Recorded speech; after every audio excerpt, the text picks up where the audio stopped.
un auteur mondialement connu, dans le répertoire mondial incontournable, et notamment cette pièce-là, qui est une des pièces les plus jouées au monde.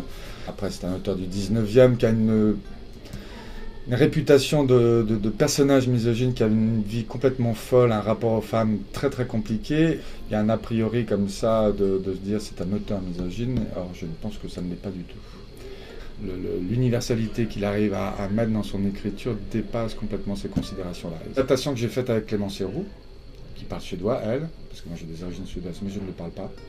C'est un travail dramaturgique dans un premier temps, et il s'agit, je travaille toujours petit à petit en parlant du mot à mot, mais réellement en gardant les inversions par rapport à la formule française, et petit à petit on polit, je vais au minimum. Il ne s'agit jamais d'enjoliver et de rendre la langue plus belle qu'elle ne le serait, et d'essayer d'être au plus simple.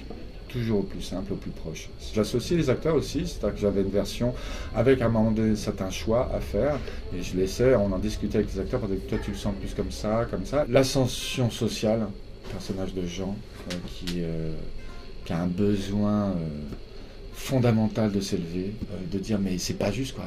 Je suis né là, mais moi je vaux autant que vous, et j'ai même plus de classe que vous, et je mériterais davantage que vous d'y être. Chez Julie, il y a une espèce de découverte de soi à travers cette nuit, et à la limite presque d'échéance, d'aller au plus profond de sa mélancolie, quoi, de son âme noire qui est issue de toute sa vie.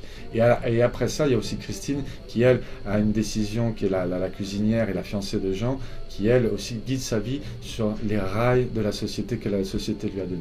D'ailleurs, elle est épuisée dans la pièce. On la voit à un moment donné où elle a bossé toute la journée.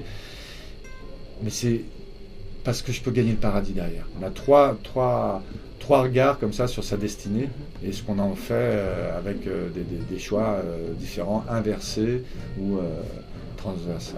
Il y a un côté un peu thriller psychologique, on est qu'est-ce qui va se passer avec des retournements, des événements où les rapports changent, où les issues sont plus ou moins fatales, hop, on trouve une solution, et je pense qu'on peut suivre le spectacle comme un bon scénar, un très très bon scénar, très très bien écrit. Et ben, ce qui est bien, c'est qu'on ne sait pas.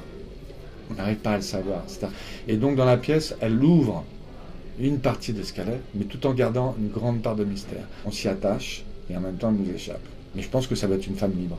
Mais la liberté a un coût. En tout cas, à cette époque-là, et pour une fille de cette condition-là.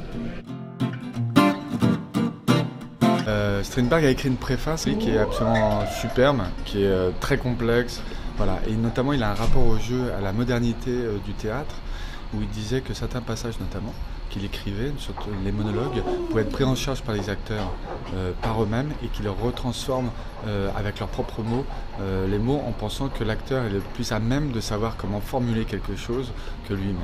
Donc, voilà.